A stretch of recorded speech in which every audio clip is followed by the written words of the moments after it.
अंबरनाथमध्ये अल्पवयीन मुलीचा विनयभंग करण्यात आला।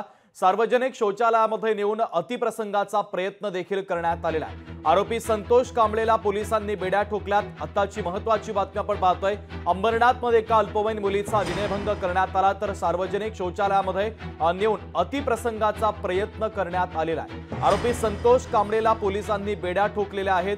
अंबरनाथमध्ये देखील एका अल्पवयीन मुलीवर लैंगिक अत्याचार करण्याचा प्रयत्न करण्यात आलेला आहे। 35 वर्ष नराधमाने एका 9 वर्षांच्या अल्पवयीन मुलीला शौचालयामध्ये नेत तिचा विनयभंग केल्याचा संतापजनक प्रकार आता समोर आलेला आहे। या प्रकरणी अंबरनाथ पोलिसांनी गुन्हा दाखल करत आरोपीला बेड्या ठोकलेल्या आहेत।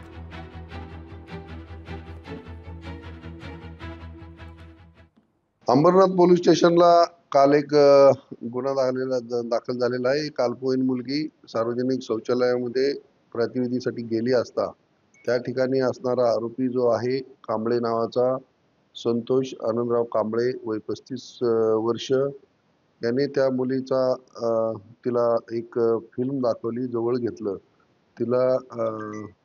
तिचा विनयभंग केला। या प्रकरणी तिच्या आईने काल ज्यावेळेस आमच्याकडे तक्रार दिली, तात्काळ सदर प्रकरणी गुन्हा दाखल करण्यात आलेला आहे आणि आरोपीला अटक करून कोर्टापुढे हजर करून त्याचा PCR घेण्यात आलेला आहे। सदर गुन्ह्याचा तपास चालू आहे। लोकशाही मराठी ऐका, पहा, जागरूक रहा।